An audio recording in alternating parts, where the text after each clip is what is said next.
the Lord must be watching over you, boy. A few years back, it could have been over for you, boy. I had the Camry, some foes try off of you, boy. 2 shots rained and both ricocheted out that door.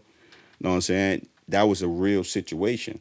I was, and that was another situation that let me know I needed to be out the hood. God gave me a second chance. I was drunk one night. Me and my homie rode through the hood. Got in a situation with some guys. Typical things in the hood. Cats in the hood, they'll fight, but next thing you know, they're on the block drinking 40s like nothing happened. But this could have been a situation where they could have been pouring 40s on the ground for me, where it was a situation that happened. I turn around and have to take my head out the window. I'm like, yo, we're gonna be back. You know what I mean? All I heard was pop, pop. I'm thinking he shot in the air. He was shooting at me. I go home. I'm high. I'm livid. I go to sleep. Wake up next day. Go to the car. There's 2 shots that was like on the driver's side, ricochet right off where the side view mirror was. It ricocheted off of it, like literally where I was at. It could have, if it didn't ricochet, it would have hit me. Lord knows I would have been up out of here. Wouldn't be here to talk to you guys. But yeah, I've been through a lot, and I'm not, if you look in my eye, man, I'm not willing to let anybody take that away from me. But I'm willing to help as much as I can to get people where I am, not only in a financial standpoint in life, but just as a mental standpoint, as a human being, just being confident in who you are. Hey, Drake,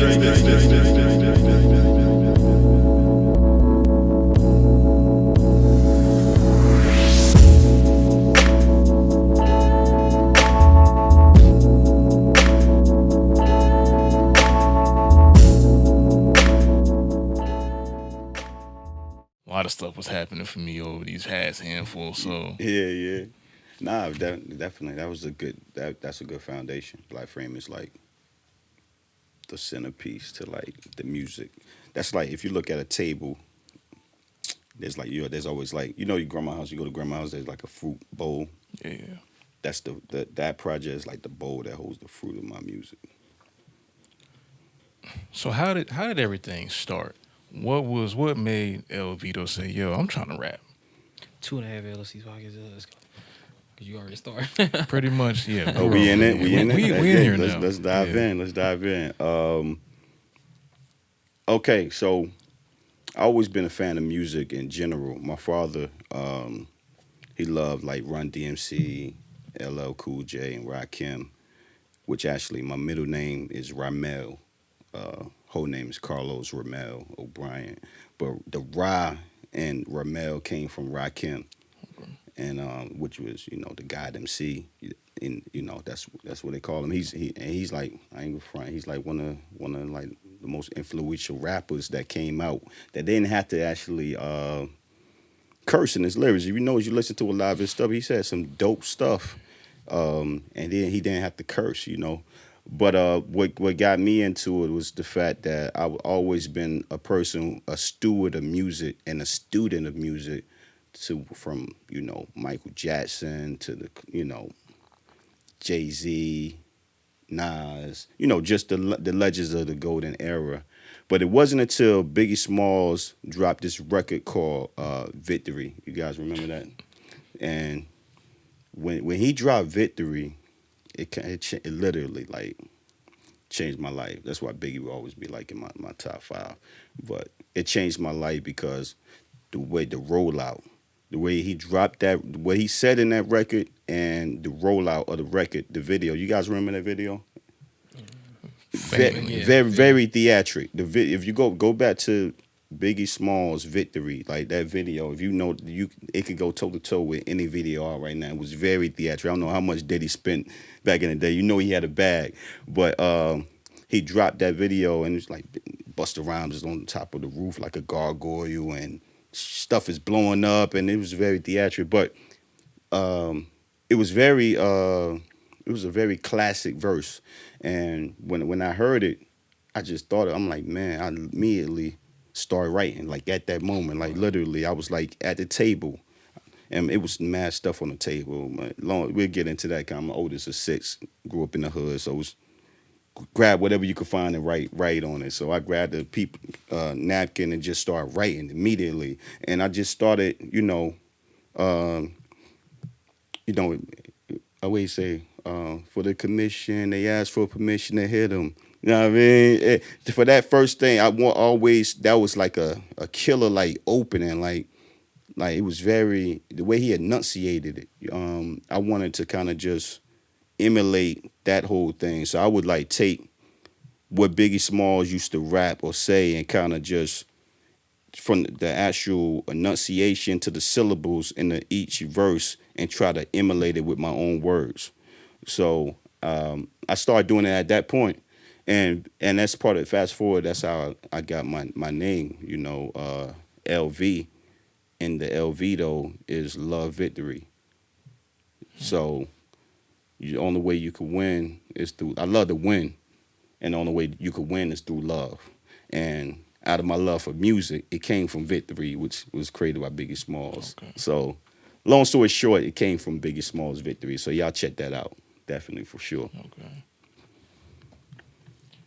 So, how did you have the wherewithal at that point to say, I need to study and listen to how these artists announcing their words and craft their lyrics and verses for each of their records? Because I had no idea how to rap. You know what I'm saying? At this Okay. first, I just knew I liked things that rhymed. I like catchy tunes, but it was something about something that said someone that said something that kind of stuck to me. It's like eating. It's like eating. If you eat sandwich without bread, you're gonna be hungry for a little bit. Well, if you put some bread to it, it's gonna stick to you. You're gonna remain. You're gonna have some substance in you for a little while. So music like that, the Biggies, the Pacs, can't forget about Pac, the Biggies, the Pacs, the Jay-Z's, the Nas's, they said things, even Wu-Tang, they said things that stuck to me. And I really wanted to know how to do that. So I emulated how to do that. And the only way to know how to do something if you emulate it. Like uh, if a person wants to know how to cook, they watch a cooking show. They look at recipes and they emulate the recipe until they perfect it and they create their own method. So that was in sense what I was doing. You know what I'm saying? I was looking at the recipe of rapping until I created my own recipe. What's your all-time favorite bar slash verse from anybody you listen to? Sheesh.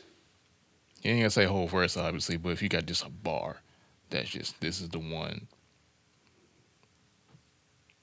Um.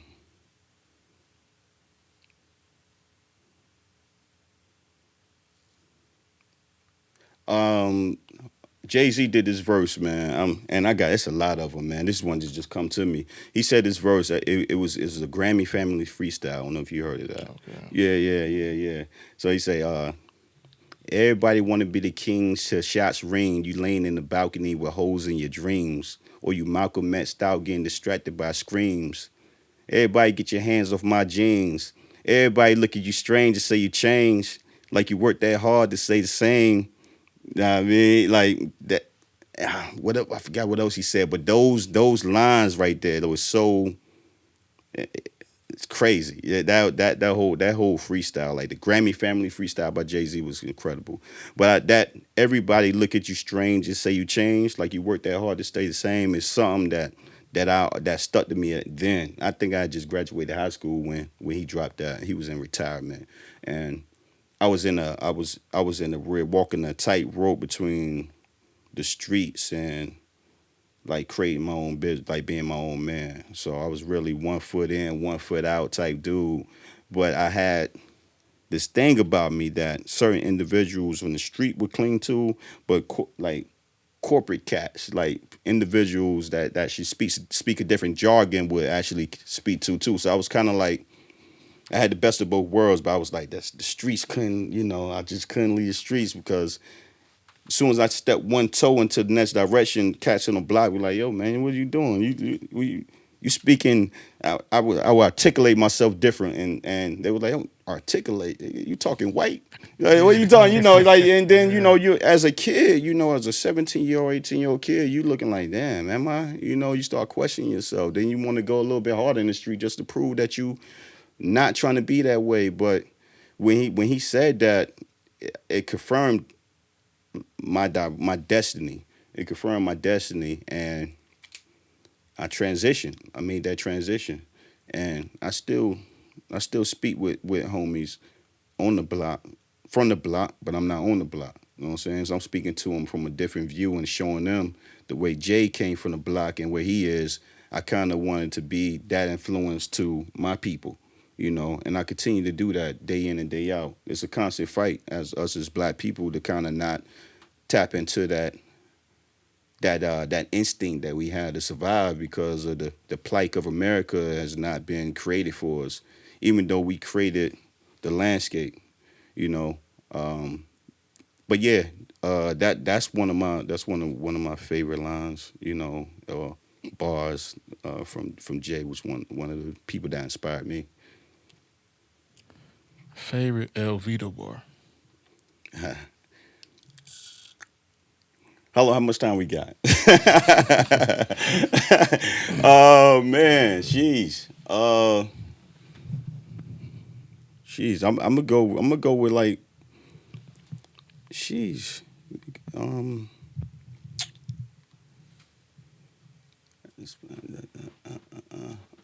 I'm gonna go with a recent one. I did this joint called Mandela. Yeah, I know what Mandela means. Mandela means power. You know what I'm saying? That's what a lot of Black Panthers used to say back in the day when they were in there, when they congregated and they spoke. But I say a Mandela, word to Mandela. I plan to turn the weather Wakanda. I'm T'Challa. Godfather, be the father, the sun, to shine bright, brain light, turn my energy up. Photosynthesis, the pigment from my pockets turn green from the light. It's magnificent, so arrogant. Know a heritage, 400 years now we here, give us our reverence. Mommy go digging for daddy like where her parents is. It's only about your mind, care you less what your appearance is. So intelligent, so eloquent, I'm melanated. Fuck your reverence. I thought I told you it's the business. Run up in your capital, options Mike Pence. Contracepts we overcame. It's time that they know our name. So that's something I could just think of right now. There's so many other joints, man. I can't even. That's you put me on the spot with that one. But yeah, that's something that's coming off my net. One of my new joints that's coming out soon. Okay. So yeah, So, where you from, man? Durham, Bull City, born and raised. How was life growing up? Life growing up, of course, I don't want to sound like a cliche, but it wasn't. It wasn't easy, but it was a journey. You know, oldest of six kids, um, three boys, three girls. Mom did the best she could do. Food was scarce, but we made the most of it. Um, it's so funny. I'm gonna tell a story like this how I learned to make something out of nothing. This how bad it was for us sometimes, man. But it was great. This I didn't know. It was bad until of course, I got kids of my own that never do this, but we couldn't. When Christmas time came around, there used to be these ads that used to come out, man. Where they used to have like these toys every year. They're like these seasonal items, superheroes, Batman, Spider Man. But it used to be like when the top selling items be like cut like real big. They'd be like real big in the booklet. I would usually like I had tape like Scotch tape, slap it in the back of the paper, cut it out, and I had like a Ziploc bag. I put them in my Ziploc bag and I play with them. So that's how That's fun. Yeah, I used to do yeah. the same thing. Yeah. I couldn't get the toys, so I Yeah. used to cut them out. Yeah. I used to play with them. Crazy. Oh, Yeah, so- no, yeah. that's real. Yeah, my man. You know what I'm talking Yeah, about I used to then. do I the same thought thing. I was gonna be like, I thought I was the only one who did that, man. Nah, I used to do that. Yeah, for sure, man. We and had them in a Ziploc bag, but I had tape in the back. That's preserved. That kept them from getting ripped, Yeah, I And used then, to put mine on like either like computer paper or like cardboard. yeah, Make them like an action figure, so I could actually. yeah, for sure. Yeah, that was dope. That was dope. Nah, I used to, and also, I mean, I was, I'm left-handed or whatever, but I could draw. Shout out to You know what I left-handed mean? people, man. I'm left-handed. Yeah, shout out, yeah. I'm a lefty, but I had a knack for drawing. You know what I'm saying? So I've always been in art. So I used to draw my cutouts as well. You know what I mean? Used to draw them, Dragon Ball Z, any character. I used to cut them out and play with them, man. Like honestly, and I would never forget, man. My what stopped me from doing it was we had a collection. Me and my homie, my best friend, had a collection of them. I left him at his house, and his step pops was like an asshole. He threw them away. He threw you know what I mean? He threw them away, man. So that was the end of that saga. But you know that kind of provides a little backdrop to my upbringing. Um, we never had much, but we had each other, and that was it was as dark and cold sometimes things were. It was some beautiful times as well. That kind of we bonded. You talking about the cable cord? We used to use one cable cord. We used to one bedroom. We slept in the living room. Cable cord.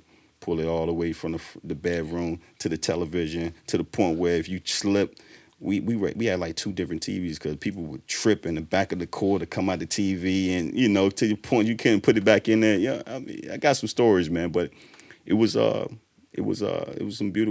dark but beautiful times. What's so I'm gonna ask you a two-part question. What growing up was your most important learning experience, good and bad? What I mean by that is a great moment you learned from and a bad moment you learned from growing up that impacted you to who you are today. Uh, let's see. Not having, not having, kind of taught me some things. Like I said, drawing to the point where it's almost like when it's like surviving in general, right? Like you want something, but you're gonna do whatever it take to get it. That's where it goes back to like cutting out the action figures to the point and making it feel real. You know, I just from that whole situation, I learned to kind of whenever I'm struggling or going through something, I'm clairvoyant enough to see the outcome of it. I make a negative into a positive easily, and I'm able to motivate the people around me to they see the positive in the situation. So I don't look at any for like not having nothing. I looked at it as an opportunity to create something. So whenever I'm in a situation where something is not working out or I'm falling short or it's hard, I look at it as an opportunity. I ask God. I'm an avid speaker. The guy, I talk to him all the time. When people think I'm crazy, I'm like, listen, God, what do you want me to learn right now? But even though he doesn't speak to me at that moment, he speaks to me through people and actions and things like that. So I look at it as an opportunity to thrive. Um, a good thing that happened to me as a kid that I learned that carries on to me now is two things. Family. Family is everything. If you ain't got money, a dollar in your pocket, or good health, you got family, and that's for damn sure. You know what I mean? You got them. When you don't have anything, you got good times. You could play with them. You could talk to them. Granted, if you're gonna fight, you got your growing pains that come with growing pains, but you have family. And also, I had an uncle that took care of us when growing up. He was very like well off, and he would come and it would just hurt his heart to come to like the hood and like see us living in that state because my father wasn't around and things like that. So he would come and like, jeez, man, y'all living like tough. Like my mom's name Pam, be like, hey Pam, and he'll help us out. He'll provide funds or whatever. And when the holidays did come, when we develop a relationship, we do good in school. He'll give us a toy that we want or something like that. And so with that being said, I've somehow transformed into that for my family. I'm like that for my nieces and nephews. I provide that sense of hope because I chase him. Like I chase him and Jay Z, like those two guys, and the Rock is like my guy too. Like them three is like I turn them all to like one person. My uncle Jay Z and the Rock, like they're like the people that I chase after. So I'm like that beacon of hope to like my family. Uh, the first one to do a lot of things. And I want to, for my nieces and nephews, I try to provide them whatever they need. whatever they want. So they won't have to go through what I went through. So yeah, those two things. You say you were the first to do a lot of things in your family. What's that thing that stands out of you being the first that you can tell that had an impact on everybody once you started doing it? I'm the first one to be married Hmm. since, and that's that. Man, that was 2013. I got married at 25. But that's as I mean, 25 years old is fairly young to some people. But by that time, I was like a 35-year-old man because I lived a very fast life. I grew up fast. I mean, 5 years old, I was cooking dinner for my breakfast for my little brother while my mom was at work. Yeah, I mean, in the house dolo. He's 4 years old. I'm five. I'm cooking eggs and stuff like that. You know what I mean, I don't know. I had to be like some sort of genius kid or something, like, because I had no idea how to do that, man. I'm making pancakes out of, you get the baking soda and the water and the little eggs and stuff like that, man. They were nasty, but we made the most of it, But yeah, 25 years old, man. Got married.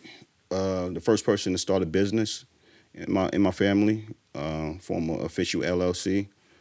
Uh, first one, first one to get the furthest in college. Um, and I'm speaking in terms of this generation. You know, lot of this. If you see a lot of people in this generation, the morality, and I'm not judging anyone, but the level of morality gauge is low. It's like it's like pretty much you are who you are. It doesn't matter what you're doing. That's cool to a degree, but I got three little girls that's watching every step that I make, and I want to lay down the foundation for them. Now you could be who you are, love who you are, but I want you to have a standard for yourself, because at the end of the day, the story that I'm writing for is not only for myself. I'm writing for the legacy of my family. My last name O'Brien means something, and I want to be that. I want to be that face and that portrait around that's hanging aboard that round table where my descendants are in a prosperous position. You know what I'm saying? Looking at me and like, hey, he made that happen because he listened. He listened to the creator, and also he had a vision that was bigger than himself.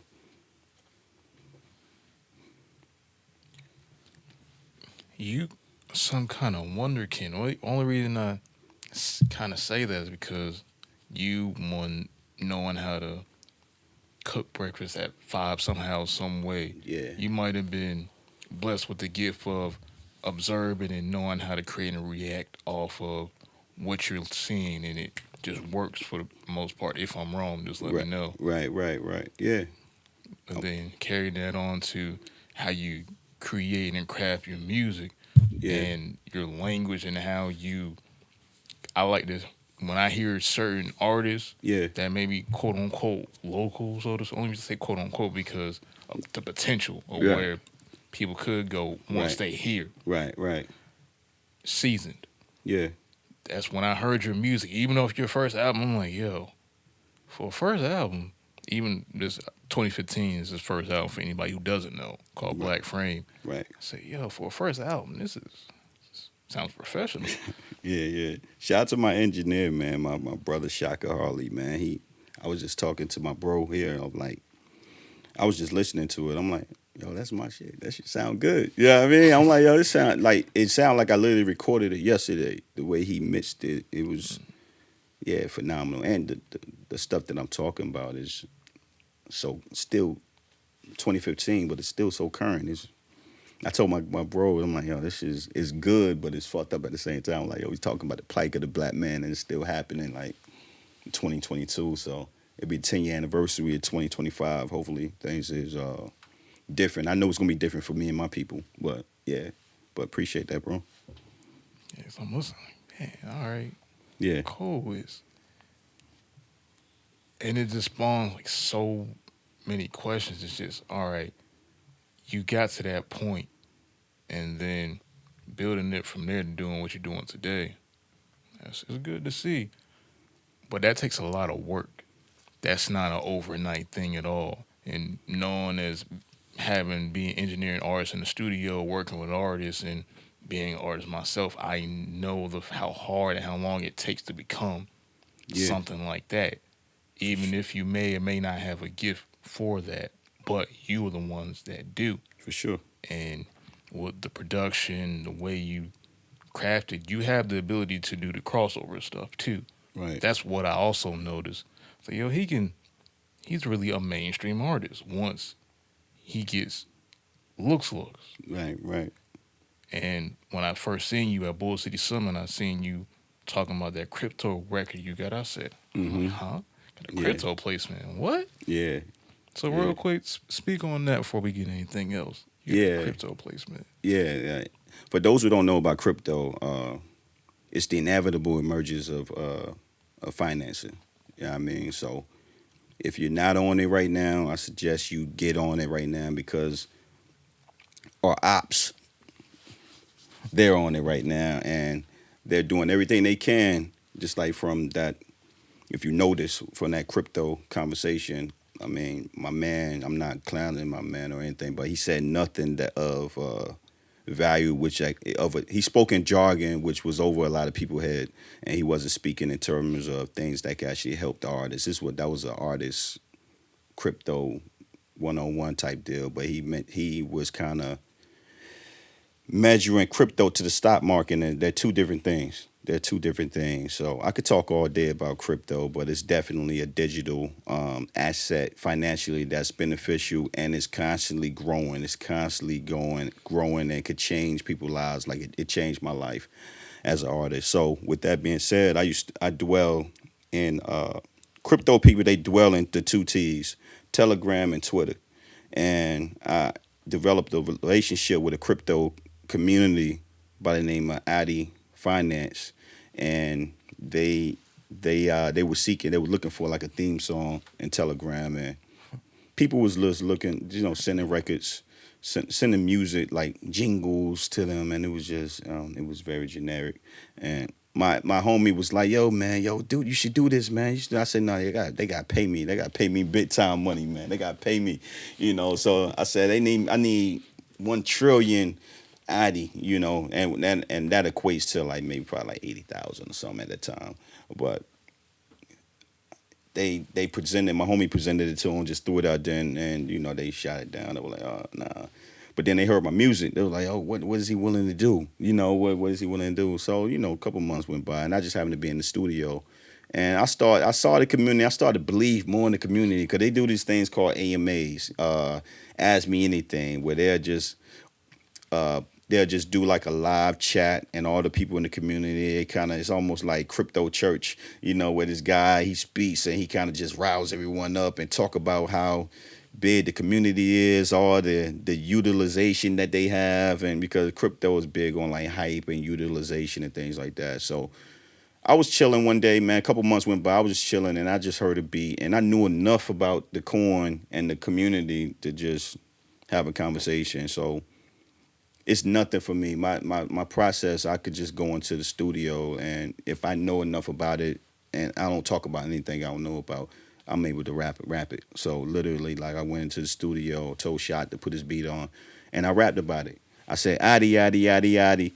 And that was the first thing that came up. I'm like, yo, Shot, what do you think about that? He said, yo, keep going. I said, yo, just keep that. So the hook, it was like addy, addy, addy, addy, addy, addy, addy, addy, addy, addy, addy, addy, addy, addy, addy, addy, always incredible, doing the impossible, overcoming every obstacle, addy gang unstoppable, and that was like the chant for the I wanted to create something that you could run to, work out to. It was very like montage, but yeah, I created the record, send it to him, the raw version, send it to like the head developer guy, and one of the marketing guys, and he went crazy. Like literally, they wanted to drop it like right then, but I'm a sound snob, so it wasn't ready. I say, yo, it wasn't mixed to master. And I always tell people that when you listen, if it's not mixed to master, I tell people like It's not mixed and mastered, so I know you. It's not perfect, but they thought it was good. So I was like, "Yo, all right, perfect. All right, well, I'm gonna knock out the finalization of the hook, and then we could talk about some things." Um, Long story short, we negotiated a 5-figure situation. They sent it over before I mixed and mastered the record. Like literally, the crypto community is built on like an old school trust thing. Like it's no contracts or nothing. So literally, people they get screwed all the time by different people. Like they could have just, I could have been like a scammer. They could have just sent the money to me, and I could have just ghosted on them completely. And it happens to them all the time. They lose 50,000 like that. They were thinking, believing someone is who they are, and they're not. But that's the creed of crypto. Yeah, that's what happens. I done lost a lot of money in crypto. I made a lot of money too. But in this situation, this 5-figure situation, they sent it over to me when they sent I before I even sent them the record. And for me, a person like me, for you to give me that type of amount of money to trust me with that type of money, I live by the code of the street, man. I got a code of ethics. You know what I mean? So you give me that, I'm going to deliver. I'm going to deliver what I say I'm going to deliver. And I delivered it to them. The thing about crypto, financially, like I say, 5 figures, you send that to a bank, probably going to take 5 to 10 days for them to do checks and balances, validate who you are, make sure this ain't a scam. They sent that to me. I got it in less than 5 minutes through my crypto wallet. They sent it over. It's there. I refreshed my wallet. Boom, right there. Sent it to my Coinbase account. Sent it to my bank. It took them 5 days to process it, but I got it into my account. 5 days later, a week later, me and my other guys, we in Florida shooting a video with the, you know what I'm saying? Got models, cars, got an Airbnb. I was saying when I first heard it, I heard if I came over here, I Yeah. thought it was talking about a car. Yeah, I ain't yeah, gonna lie yeah, to you, yeah, I thought yeah. it was talking about a car. Yeah. Gotta say Addy, Addy, Addy, Addy. More O's in the Addy. Yeah. VIP in the party. I don't even need ID. But yeah, it's about a crypto community. Okay. And I broke it down to an acronym. Always incredible, doing the impossible. So they took that whole thing like it's like Nike. They took that whole thing like Addy. Always incredible, doing the impossible. And they took that and ran with it. I created like a whole identity for them. But yeah, we went down there and had a great time. It was phenomenal. Like it was love. Like it was great, right? So we had a ball, man. So my guys were down there. We were in a dope spot, man. Hot tub. It was beautiful, man. Was it where the We video balled was out. at, or was it something different? No. We shot a video. We just did some extra. We wanted to shoot a video for it. And that was part of the deal. Also, when they paid me, we just budgeted out how much it was cost for the trip, the models, and things like that. But it was real deal video. And we met with one of the guys at the time that was a representative of the other community. He came. He shot the video with us, and it was beautiful. So if y'all haven't seen Addy Gang, that's a dope record, dope video. So for sure, it's one of them things that's definitely something that. Oh, first, and also I don't want to forget, that's something I ain't mentioned in the thing. I think I did, but that's the first on record, the first crypto theme song, like on record, like Yeah. literally. Yeah, it's a lot of people don't understand the magnitude of that. They're like, oh, okay, yeah, cool. Like you're like, oh, okay, yeah, but It's not light. that's a big deal, and in the history books, I think that's real big for me. Yeah. And it's from North Carolina too, man. Shout out to all the Yeah. NC people doing their thing. Yeah, man. Revolt picked it up and everything. It's like, Oh, yeah, word. they picked it up and everything. You look, you go to Google right now. It's like a lot on Revolt. Major people, the blogs understand. They understand. But yeah, So my first question is, what's something that people seem to misunderstand about you? uh, I don't know, man. I think I had a conversation with my business partner the other day. They for some reason some people think that, because I'm a person who want the best for a lot of people, and I want a lot for a lot of people, and sometimes the people don't want it for themselves. And some people would think, like, because I'm in the position I'm in, is that I'm not doing what I say I'm doing. I'm not trying to help people. I'm a pompous. I'm a narcissist. I'm Mm-hmm. a I guess whatever you would call into that category. But you know, that's all perception. You would see me. I stand firm in who I am as a man. You know what I'm saying? You're gonna see me. I carry myself well. But you're gonna talk to me. You're gonna understand a little bit who I am.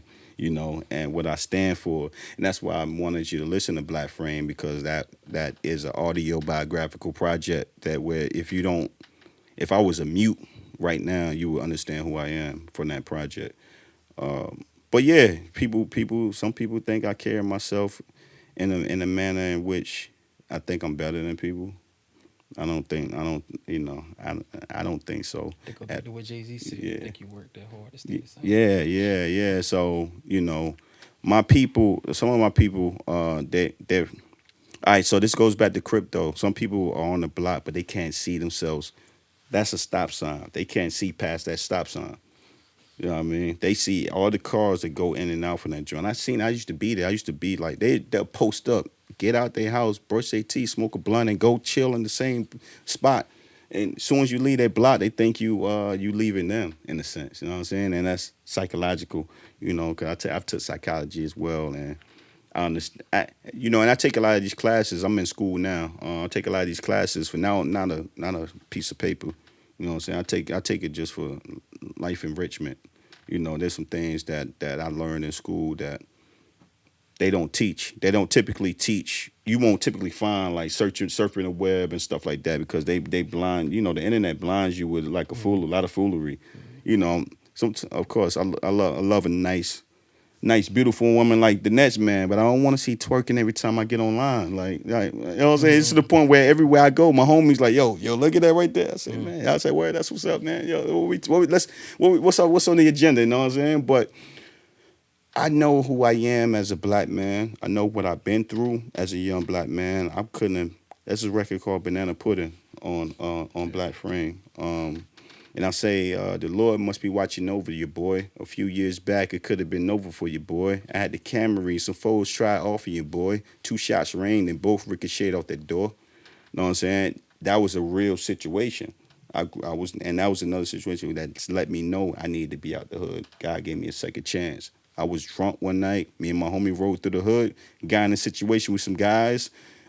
Typical things in the hood. Cats in the hood, they'll fight, but next thing you know, they on the block drinking 40s like nothing happened. But this could have been a situation where they could have been pouring 40s on the ground for me, where it was a situation happened. I turn around, I have to take my head out the window. I'm like, yo, we're gonna be back. You know what I mean? All I heard was pop, pop. I'm thinking he shot in the air. He was shooting at me. I go home. I'm high. I'm livid. I go to sleep. Wake up next day. Go to the car. There's 2 shots that was like on the driver's side, ricochet right off where the side view mirror was. It ricocheted off of like literally where I was at. It could have, if it didn't ricochet, it would have hit me. Lord knows I would have been up out of here. Wouldn't be at it and be here to talk to you guys. But yeah, I've been through a lot, and I'm not, if you look in my eye, man, I'm not willing to let anybody take that away from me. But I'm willing to help as much as I can to get people where I am, not only in a financial standpoint in life, but just as a mental standpoint, as a human being, just being confident in who you are. And once you get confident in who you are, there'll be more people that'll judge you as well. We can't live for the approval of people. Jesus didn't do that. Yahweh didn't do that. He lived in his truth, and people hated him for it. He helped people and people hated him for it. He loved people and they killed him. You know what I'm saying? And even on that cross, he still loved them people. So that's how I carry myself. And, regardless of whatever a person feels about me, thinks about me, I love them. What's the best compliment you've ever received in your life?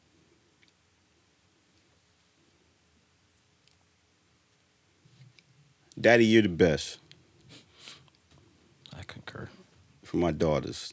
And, children are so innocent. They tell the truth. Sometimes they tell too much of the truth, but they're truth to a fault sometimes. But there's truth to, they're just truthful. So when my daughters tell me that, I know they're being honest. They're not trying to make me feel good. They really want to say, "Daddy, you're the best," and that's something that I carry on with me. That's something the best. That's something that gets me going. Yeah, I mean, it's like coffee in the morning. So yeah. True. So becoming a when did you become a father? If you don't mind me asking. Um, 2010, 27. 2010. Life was very different then. I mean, life was very different then. My wife now was a girlfriend then. Uh, Damn near taking care of me at the time. Yeah, I mean, was pregnant, working. I wasn't working, hustling. I mean, doing whatever I wanted, being a knucklehead. You know what I mean? And she loved me through it all, and you know, through that love, created a little perseverance on my end, and allowed God turned the tables around and allowed me to. Once my daughter, this is a known fact. God takes care of the children. I'm gonna say that truthfully. The moment my daughter was born, life changed for me. I was on the up and up. The moment I held her in my hand, she looked at me in the face. It was up. How they say it's up and it was stuck. It was up and it was stuck. I ain't turned back, and things been up on the up and up since. When I had my first daughter, month after I had my first daughter, my girlfriend then wife now was pregnant again. So the man, just imagine how you feel at that time. You on the up and up. You getting financially you getting set, and then you got another one coming. So I almost fainted. Then doctor says you're having another girl, and I'm like I was a bad boy back in the day, man. So guy was giving me, he didn't give me what I wanted, he gave me what I needed, but yeah, they are Irish twins, so they're like 11 months apart. Um, and then years later, you know, we wanted to go for a boy, and God said nope. Lucky number three. So that was about 5 years ago. She just turned 5 now, and yeah, which each child was another jolt of uh, inspiration, another jolt of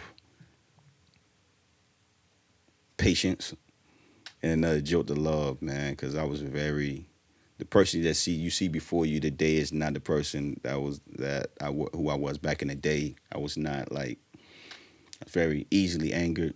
Had minimum respect for women, and not much respect for myself, which I thought I had a lot of respect for myself, but I did things. My actions didn't reflect how I felt about myself. And with each daughter, one is doing cross country now, one's playing golf, playing violin. My little one, 5 year old, is an artist. She's drawing like I am, and it's just motivation, man. And all of them are like little stages of my wife. So it's kind of every day I wake up, I look at my wife, and it's like they're giving me different reasons as to like more reasons why I love her. You know what I'm saying? And I speak about that a lot, man, because people my age or in the industry I am right now, they don't talk about that enough. They don't. They kind of, it's not marketable. So I try to stand true to my truth, regardless of what and I try to stand true in the music I create, so I can create my own narration to my life, opposed to a battery or a machine creating it for me. Yeah. How would you say when you first had your first child to the most recent one you had? How do you define your preparedness from your first one to the most recent child? The first one, I wasn't prepared. It was just prayer. I just prayed, I said, "Yo, God, please allow me to be the man, a good enough man to take care of this little baby right here. Like I don't feel worthy right now, but allow me to be worthy for this child." So it was a lot of prayer. Um, for same one for the second one. The last one, we was already married at the time. We was somewhat settled. And to the point we was like, okay, we want to feel like actually we're planning a child this time. Uh, so she's very spoiled to say the least. She's because she grew up with everything she wanted. When I had my first daughter, we was still like I lived with my mom. We was in the projects, bed bugs, all that shit. Know what I mean, so and the second one, they both kind of grew up in that. It wasn't until we got married and then we got a home and they started to feel, and see a different turn in life and things like that. But they knew what it felt like, so they're a lot. They don't really remember it, but it's like the way they carry themselves. They're not like uh privileged at all. They're very like you have to really like pull teeth to like offer them something. They don't really ask for much, which makes me want to get them everything. But the youngest, she run the house, man. She run the house. She's all over the place. She's the boss. She they don't want to beat. She'll beat my the older sisters up. They I have to check her. She's that little fireball that she kind of provides a little, I guess, somewhat a little balance to the household, man. A little excitement. She's my little fireball. So yeah. You done? Yeah, I'm finished. The shop's closed. I always wanted three, man. Three is my enough for me, man. I'm just, not only just from granted I grew up in like a big family, man, but I just realized how tired my mother was. She wasn't able to she had to work hard for all of us and she didn't really have much time to really she didn't really teach us a skill. I mean, I learned a lot from her working. That's why I go as hard as I do. But I learned a lot. She didn't really get a chance to have that one-on-one time with each one of us. We're kind of learning that. We're kind of doing that now in our later years in life. She had to be tough. She had to be like mom and dad type deal to where it wasn't really much of emotion that I seen from her. Just now, like she's like. I'm not giving her age, but she, in our later years of life, she's pretty much we're bonding the way we should have bonded when we were younger, and but three, I'm able to. I live a busy life, man, and just with each one of them, I'm able to just kind of pour just the right amount of time and uh, moments and life lessons and life skills into each one of them to where it's like they're not one is not getting less than the other. So yeah, that's just enough for me to balance. Yeah, for sure. And to that point, you just said of your mom not having time to be around y'all and give y'all the knowledge and lessons. It's something I think about from time to time. And who are we really getting our information and knowledge from when growing up? We're in school from the ages of either 4 or 5, pretty much 8 Right. or more hours a day, especially if you're playing sports or doing extracurriculars growing up in school. Yeah. You only spending time at the crib for real for about, let's say, around like 4 or 7 hours roughly Right. every day as a kid. Right. So you're not really getting taught, so to speak, by your parents for the most part. It all depends on who you are and where you're living in your household. Yeah. But you're not getting taught certain lessons because it's not enough time. Mm-hmm. And then you're in school and then you have to depend on, so to speak. You don't think of dependence, but the Mm-hmm. school to teach you what you need to learn and know about life, and then you may not get it. You may have some resentment, possibly, all depending on who you are and what you go into as you get older. So, Mm-hmm. but what ends up happening sometimes is you get impulses and information from other people as you're hanging around your friends. So you learn from your friends, Yeah. TV, movies, music, Mm-hmm. or whatever you enjoy. So how did you find the balance of, even though I'm busy providing for my family, of all right, here's time I have to spend with my children and my wife so I can still have a family even though I'm working a lot. You get caught up in the world of business, man. You get caught up in a lot of stuff, man. Like my company, family business, we manage. We do a lot of things that encompass entertainment. We try to create a new plateau for the entertainment industry, being a black-owned company through and through, uh, where we manage artists from hip hop to Latin trap. So we try to cover all across the board. So just think about budding business and a black man going through the things that we go through. You gotta kind of pound the pavement because when you sleeping, somebody working harder than you. So I kind of live with that mantra. And however, having a wife, she's always your better half. She's gonna tell you some things that you don't want to hear, but you need to hear. So you get them things where she's like, "Yo, you working too much. You need to spend some time with your kids. We need to have a date night and things like that." And you forget you don't necessarily consciously forget them, but you get so caught up in the hamster wheel and you're like, I'm so close to changing the trajectory of my family. I'm so close to where you forget your daughters. You forget that your daughters are growing up every day. And I think the moment my first daughter started walking, I knew that I didn't want to miss another step in her life, whether it's talking, writing, or whatever. I wanted to be there. And my wife, she helped me. She pretty much took my hand and was like, look, this is what's important here. And of course, she's right. She's right. Sometimes it's like you're looking at something. You're looking at something in a microscope. You can see it, but you gotta turn it. You gotta turn that little lens a little bit just to kind of sharpen the vision a little bit. Focus. Yeah, change the focus a little bit. Yeah, and to sharpen that vision. So I'm looking at it, but she helped me change my focus and just sure, just like having girls, you want to be able to be in their life every step of the way because there's a lot of women out here that are hurt. They're hurt and they're doing. I dealt with women that did things or was unsure, was unconfident in themselves because their father wasn't around. They had mommy and she did everything, but the household needs to be balanced. You need that sternness from the father. You need that love from their mother. You need that. And not all of us was fortunate to have that. And I wanted to be able to provide that, take some load off my wife so she could be able to be herself because that messes up mothers as well when they have to be. It kind of they're built for love, right? They're built to give love, but when they have to be forced to be both, it's almost like a psychological collision.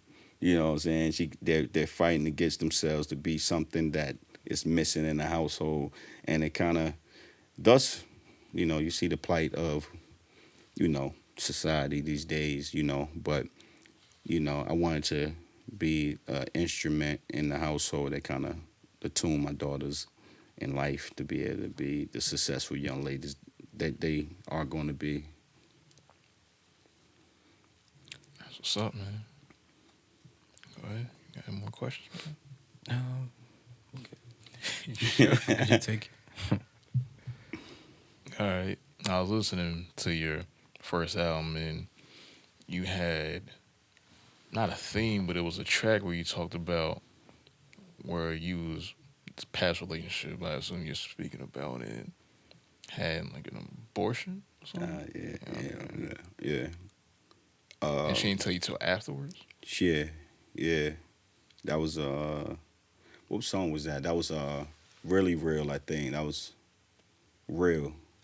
Um, I, it might have been like "Thank God I'm Alive." Something yeah, like that yeah, was yeah, it. yeah, yeah, Okay. yeah, yeah, yeah, yeah, yeah. Yeah. So yeah, it was a relationship I had was one of my first love, like created and that song there, man, it kind of dives into and the title leaves me, man, but that song dives into like the psychological mindset the way I was at that time.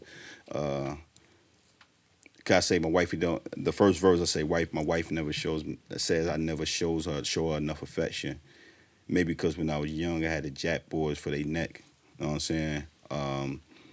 It just ties into that theory of just that macho man mentality, where it's Mhm. like you see so much bravado and just masculinity that you don't really show. You don't want to show. It's not even the fact that you don't want to show love. You don't know how to because Mhm. all you see is like tough shit. All I watched was like boys in the hood and like men to society and stuff, and kind of just wanted to be those guys, like, cause Mhm. I didn't see that in my household. But that particular song, to your question, to answer your question, yeah, that was my first love, and she had an abortion. Um, that she assumed that that was something I wanted, and that kind of she made a decision. She made a decision for me, and that kind of changed my life because I was a person that was like an avid, and I'm not proud of it. I was like a person that was just out here, and I would just tell girls like, hey, and I don't want a kid at 17, 16 years old. We got to. I mean, we got to go to the chop shop. And that was that's something I'm not proud of, man. But that goes with not knowing, and just being selfish. You know what I'm saying? Being selfish and just yeah. So with that being said, that was something that I think God was trying to show me, like you was gonna say do it anyway. You know what I'm saying? Well, I'm gonna take the decision out of your hands and see how you feel about it. Mm. Which I felt like at that point it changed my life. It changed, like, really put things in perspective to where sometimes I used to lose sleep, and I used to think about what it would be like, or what would my kids be like, or what would that be the boy, or things like that. Was that the boy that I could have had? Stuff. I live with that, man, and you gotta take that hit and just go through life. And our relationship was never the same after that. I think we immediately departed, but yeah, she went on to have kids. I went on to have kids, so life goes on. Yeah, I believe the song is called "I'm Alive," if I'm not I, mistaken. I believe so. I think I did. I think it is. I'm alive. Yeah. Because it's right after Banana Pudding. Hmm. So I believe, correct me if I'm wrong later. Yes, I'm Alive. That's the name of the track right now. Go Yeah. listen to it regardless, though. Yeah. Yeah. Go Check out listen. the whole Yeah, album. Black Yeah. Frame. Go listen to Black Frame Yeah. regardless, man. And Black Frame is an acronym. I'm like an acronym guy, man. I just love like piecing, putting meanings within words. So Black Frame is boy living as Carolina's king, forever reign and many envy. So that kind of just puts everything into perspective with that project. Speaking of that, I was listening to you for first. I'm like, yo, who does he remind me of? Like who? And I it dawned on me early Kendrick Lamar back when he specifically the double XL outrageous freestyle. Hmm. That's what your first album definitely reminds me of. Who you sound That's like? crazy. Somebody was telling me about that, like Kendrick Lamar. Somebody gave me. Matter of fact, I got after this interview, I let you guys check out some of my new stuff, like for my next project. Uh, but yeah, they mentioned like, yo, you give me like Kendrick Lamar vibes, like Section 80. Rigor mortis. Yeah, I mean, like type vibe. So I'm like, yeah, that's great company to be in. And the only main reason I said that too because I didn't know Good Kid, Mad City was actually an acronym either. You said what? I didn't know Kendrick Lamar's Good Kid, Mad City. That's an actual acronym for Yeah, yeah, something. yeah, I yeah, was yeah, like, yeah, oh yeah, shit. yeah. Mm-hmm. Yeah. Yep, yep. When did you realize you was skilled enough to start making money off your art? Uh, Daddy record. But that was one. That was one. But so when I record, I used to record like when I recorded Black Frame, it was just me and Shaka, my engineer, and I just wanted to create something at that moment was like a bookmark to my life, and I never really thought about like getting paid or anything. I wanted to kind of create something that lived long beyond me. I wanted to create something that was like an autobiographical thing. So where if you seen Vito, if you want to know about him, you listen to this. Like when I'm gone, like this is who he is. But after that, I started building a team. I started building a team, in which every person that I was building, they would when I record on the spot, because I like to record on the spot. I look at every person in the room. It may be dark, you can't see me, but I can see everybody in the room, man. Uh, with certain things I would say, it would cause a reaction. I would see somebody in the corner who was like behind someone, didn't think nobody's there. Look, you know what I mean, they would make these faces like, and I live for that type of stuff. That lets me know I'm in the right. I'm on the right path. I'm in my bag. And when I realized that, and I was evoking emotion, I knew that people would pay for that. Like, you go to a movie, right? You so whatever emotion that movie, whatever feeling that you want from that movie, whether it's an emotional movie where you make you want to cry, whether it's a comedy movie make you want to laugh, whether it's the action movie just gives you that adrenaline rush. It evokes some sort of emotion, a drama, anything. So you pay for that. You go to movie theaters, you pay for that. It's people that bootleg, but some people for the most part pay for that. So I wanted to be a person that I can make music with my vocals. Like, my vocal is an instrument. When I rap, it's an instrument. I like to lay on the beat like an instrument. It's a lot of people around here look at artists, and and this is very important. I want to talk to let people know your voice is an instrument. That's something that you can't pay for. You don't have to go to you don't have to go to Guitar Center and buy a guitar or a saxophone. No, you could use your voice, and people need to pay for that. I demand that people pay for my voice. My voice is unique. I bring a sound. I demand that, and I get paid for my performances, just like you would pay a white man with a guitar to play tunes with his fingers. I would like to get paid for me rapping, and I don't think artists, I guess local artists, get that same respect because they look at it like, oh, you're just rapping or you're just a sing. Well, no, singers actually they'll get paid before a rapper will get paid. They'll pay a singer before they'll pay a rapper. Um, they'll pay a musician. Like, rap is like at the bottom of the totem pole when it comes to like pay. They expect you to do it for free because they have these open mics. That's how they train you. Like, when you do these open mics, you pay. You actually pay to perform. I stopped doing open mics a long time ago, bro. I stopped doing it a long time ago, and I actually did my own about a year ago. I started doing my own open mics, but I did it a little bit different. Yeah, artists paid to perform, but I gave that money back. I gave that money back through winners would get an opportunity to go to the studio where I would coach them how to record. Some of them was their first studio sessions.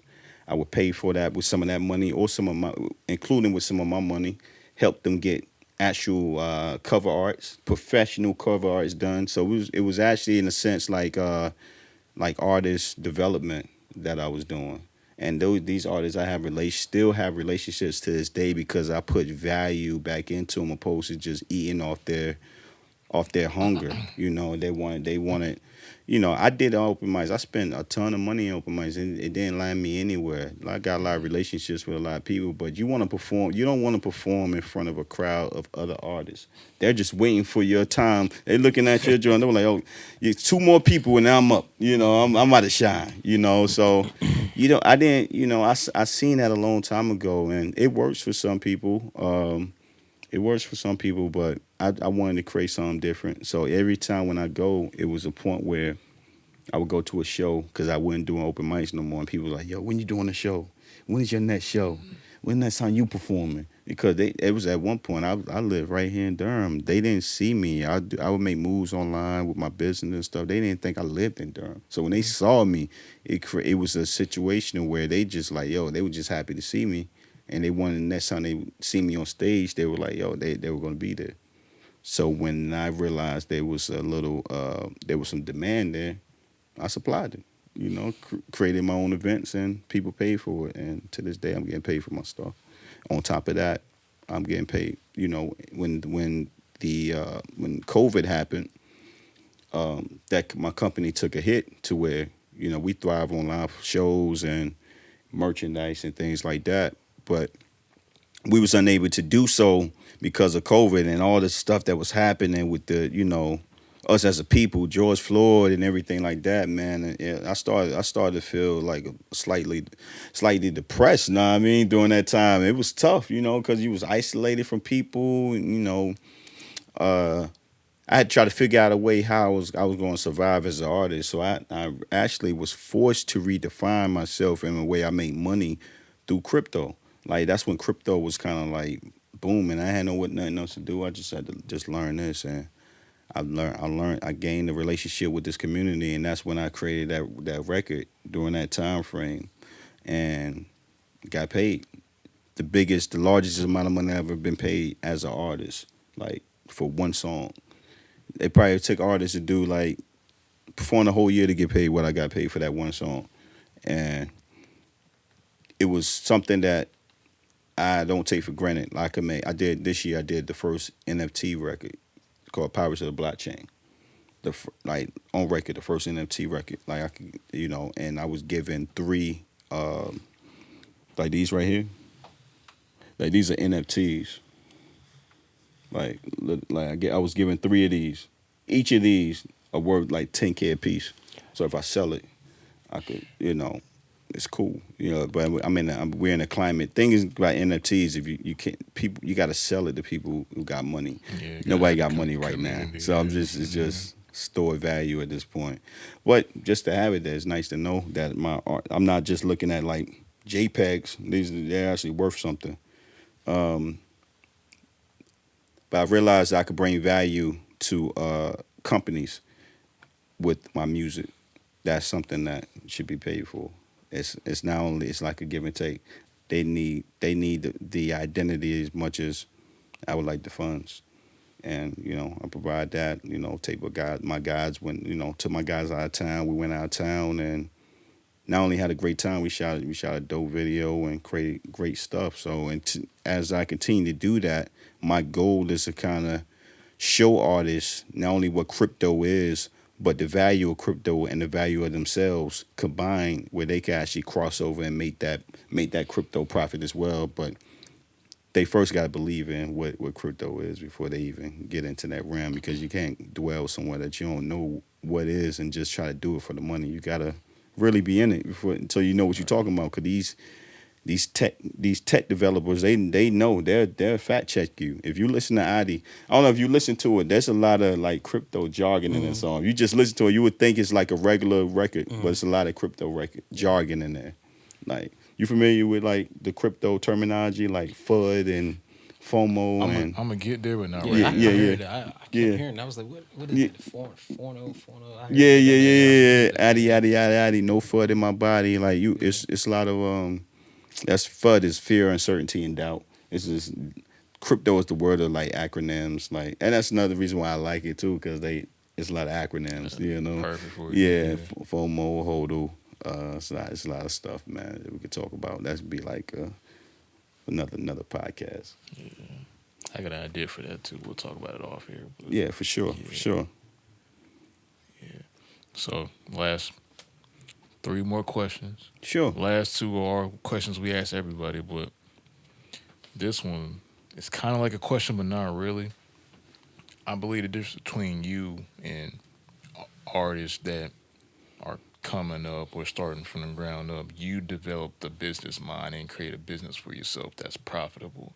And you looked at music as not just making music to put out autobiographies about your life, but you value your art as something that you need to be paid for because you know how important your voice is For and sure. what you're putting into your music. So how did you get to that point in developing family business and taking that to where it is right now?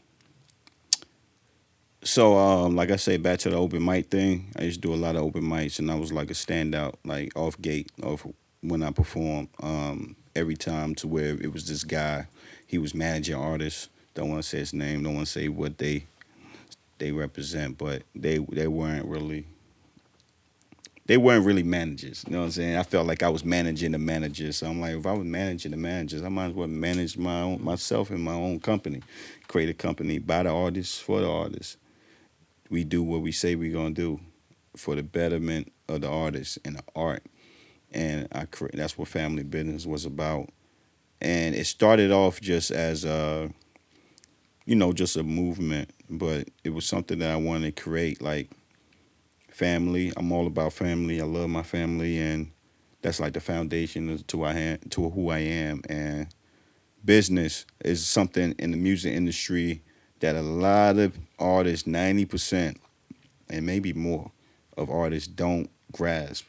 They don't grasp it. Like if you, it's only it's a reason why there's only five consecutive people on the top five Forbes list every year. I mean, you can name them right now: Jay-Z, Puffy, Kanye West, Dr. Dre, 50 Cent, maybe. Like out of there's a new artist coming out every year. There's millions of artists in the world. Why are they like the only ones that grasp that idea?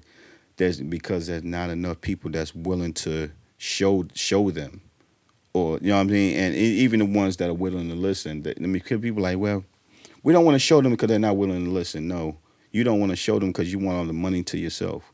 And there are people that are willing to listen. You just have to show them. You know what I'm saying? Some people don't listen to words, they listen to your moves. They watch your moves and they learn from that. So I'm not going to talk to a guy that's on the corner about my career. You know what I'm saying? But there are people that are in a position in these corporate offices that look like me and you that could sit there and chop it up with us in the jargon. And when I say jargon, that means the terminology and language that we understand, you know. Um, and that's why I created family business. That was the business aspect. So family first. Like I said, a song I said, family first. I'm the man with the hammers that work, your amateur jerk and flashy light cameras that work. Call my balls bicycles, how they handle your verse. They want to play tough guys, but they rather rehearse. But I say family first because I can't. It goes back to my wife. It goes back to my kids. I can't before I leave the home. That's why I don't write anything down because I can't. I don't have enough time in my life. I do too much shit to kind of to write anything down. So every Thursday I record every Thursday at Playground. When I go to the studio, Shaka already know. Like I done had a long day. I done did homework. I done had business meetings. I done helped my daughters with homework. I done picked my daughter up from cross country. I done spent a little time with my wife. We done had dinner.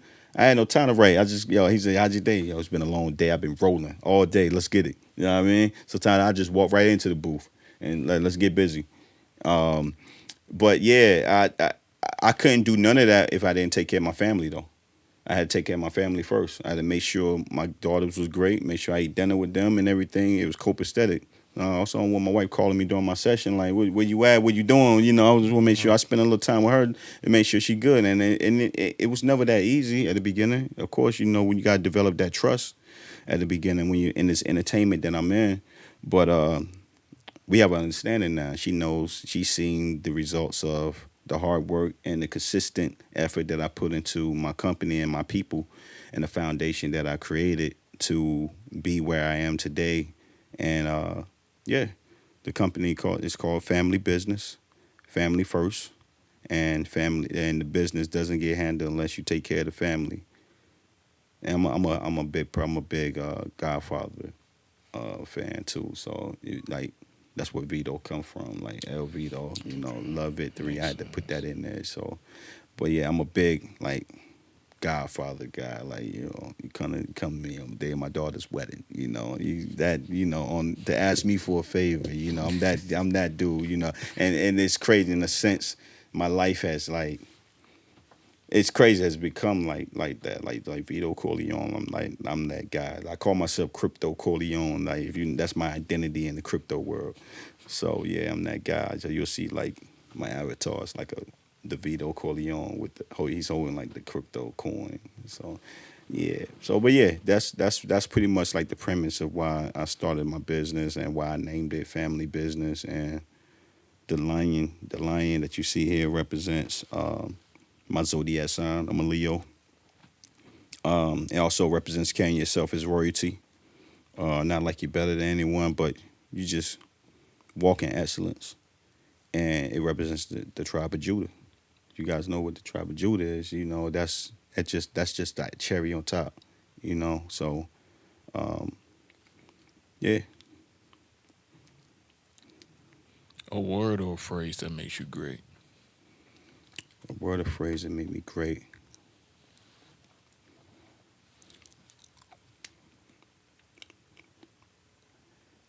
Clairvoyant. I'm able to see things that people don't see until it happens. I'm where I am today is because I'm clairvoyant. I can see I see I was able to see where crypto is becoming and was able to make a profit bigger than ever the funds I ever made as an artist. I was clairvoyant enough to see as a kid to know that I didn't want to continue to make cut out toys out of a sheet of paper for my kids to actually make something for myself. I was clairvoyant enough to kind of to not accept the position that we were in as black people and kind of just climb up out of that and make something. It was not easy, but when you got patience and persistence and prayer, you got God on your side. He gives you these visions that man can't see. You just gotta follow the tunes, and just become the instrument in his orchestra. Yeah. What is your brand? My brand is legacy. My brand is legacy. When you see this lion, I want to stand along the sides. I tell my people my recipe for my brand. I want to advertise and market like Nike. I want it to be clean as Apple, and I want it magical like Disney. And that's my concoction of greatness for my company. And I want to, if you see those companies have stand the test of time for years, those are multi-billion-dollar companies, and I want this logo to stand amongst uh, those companies that are feeding families and changing lives and becoming like a household thing. Everyone has somewhere has like Nike shoes. Someone has a Apple phone, iPhone, and everyone has a favorite Disney movie growing up, like Lion Kings and shit. You know what I'm saying? So that I just want to have a company that kind of those are companies that have legacies, and I don't think neither one of them are black owned. You know what I'm saying? I want to be the first black owned legacy company that's a household name amongst families for generations. Any questions you want to ask us? Um, Questions I want to ask you guys. Are you guys into crypto? Not yet. Not yet. Yeah, we gotta change that. We gotta get you guys up in there. Not yet. Yeah, for sure. We gotta have a conversation. Yeah. Um, you say you do music? Yeah. Okay. Since 2018, man. Since 2018. Yeah, man. Okay. Okay. All right. Dope. You record, and this is here is a studio, right? Yeah, You record here? Yeah, my studios. I'm an audio engineer here, but I also make my music here as well. Really? Mm-hmm. Dope. You're very articulate, man, and I like how you kind of regurgitate the information that I provide to you. Like you really like soak it in. You been to school? You went to college? Graduated 2020 Okay. in communication with a concentration in integrated media. Okay. Yeah. Dope. So I didn't go to school for music, but I ended up getting into music because it was just what I wanted to do. Yeah. Dope. What about yourself? I went to school. I went to Full Sail, Okay. Florida. Dope. Audio production. Yeah. You went online or you actually was Online. there? Online. Yeah. Dope. So you do engineering and things here too? Not actually here, but I have my own studio where I kind of. Okay. Yeah, we got work, man. Yeah, we got to do some stuff. I got show you how I get busy, man. Like But yeah, man. So you guys both are in music. How do you guys create this podcast? All right. You want? So this podcast. So I'll give a little backstory on me. It'll bring everything together. So I started getting into my creative endeavors in 2018. It was when I was transferring out of the community college to where I graduated from, William Peace University. So at this time, I grew up wanting to play basketball, but I was trash for a long time. I didn't figure out. Right. I'm just going to keep it a bug. Yeah. It's not that I wanted to be trash. I just didn't know. I just didn't know how to be good. So I was just trying as hard as I could to do what I could, and it was just trash, not yeah. enough. Yeah. It's just not enough. Yeah. So I get to a point where 2018, I'm figuring out how to reroute my career path because now I'm at a point where I thought I was going to do sports medicine or pharmacy type of things, but I end up hating it. So Yeah.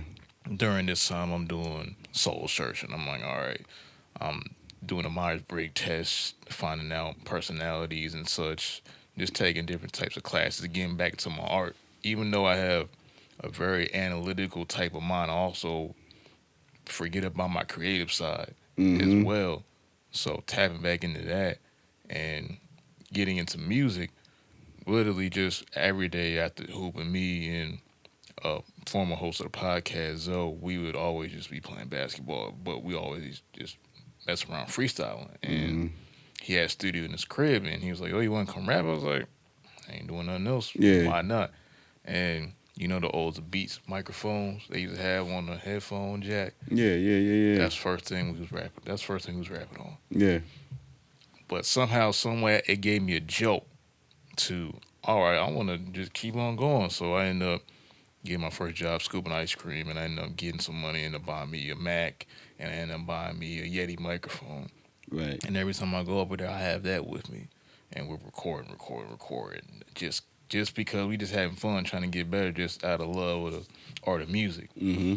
So fast forward a year, I'm trying to take it further because I also at this time getting into producing, and at this time we started our first did form a podcast called DZN Podcast, and it was just literally concept behind that was I just want younger people at the time just wanted to put the conversations we had off air onto a show because I was listening to podcasts for the past 3 years since 2015. Mm-hmm. But they didn't know what a podcast was. And at this time, it was podcast was like, oh, what is it? What is it not? People still didn't know what it was. So I had the foresight of, all right, let's do this. Let's make a platform for ourselves in our conversation where we want to go and, Yeah. And then years later, rebrand, change the name last year. It's a year old now to 2.5 LLCs podcast. What do you see here?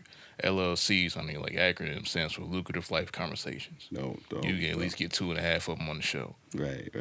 So Nice. that's pretty much how we ended up here. And also how it ended up specifically here. Mm-hmm. 2019 intern at this studio right here, AMI Studios, because I wanted to learn how to make my records not sound like shit. Because getting into it, you don't know that put all the meters up to the max is it gonna make your record sound better. Well, you need to learn how to use buses and other plugins and make things loud and not clip.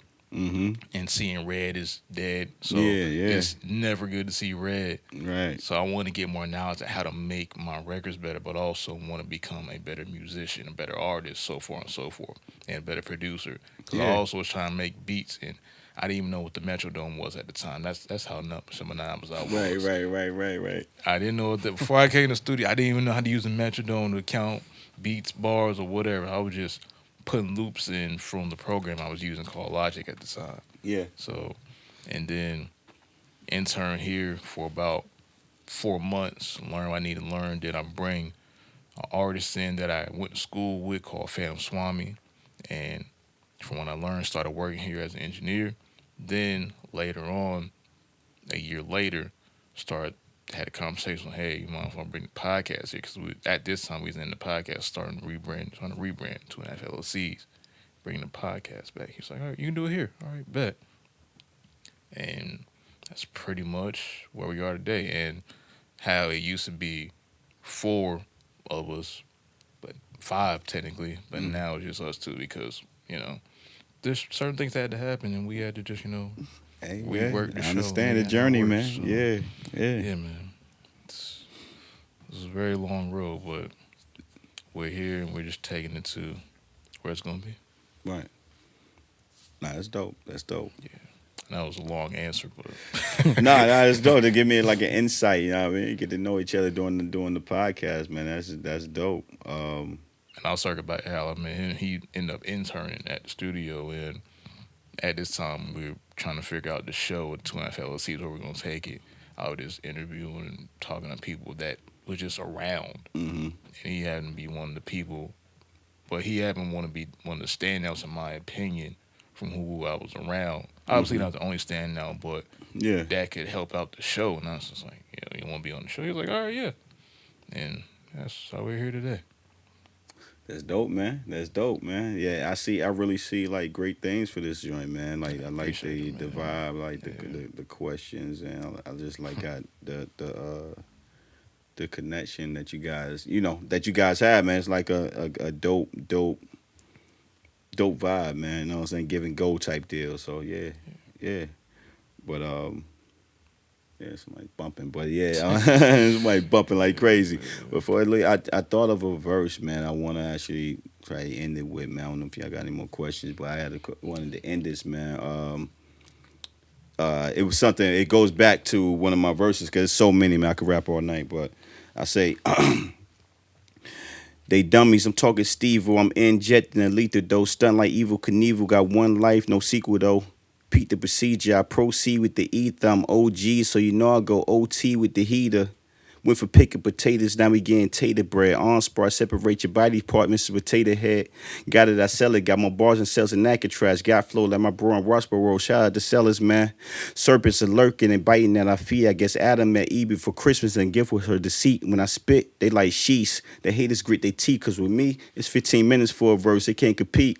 I'm a piece of black history, inspire you in the streets. Before I retire to you creeps, I'm firing the heat. Cause these officers don't care. They'll shoot you down for free. Go home and kiss their wife and tuck their kids and go to sleep. And I ain't only talking to you. I'm speaking to you and him, the flow nuts. So I'm jumping off the roof above the rim. When the money come, you spin, I put the green on myself. The flow Rona. I had to quarantine myself.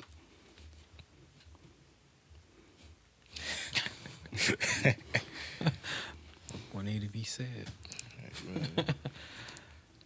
This is the conclusion of the 2.5 LCs podcast. We appreciate you all for being here in the morning, noon, and night, whenever you're listening to hearing this. As you all do or don't know, like the video, you will become greater when you do. So click the like button as always. Follow, share, and all that jazz on all the platforms.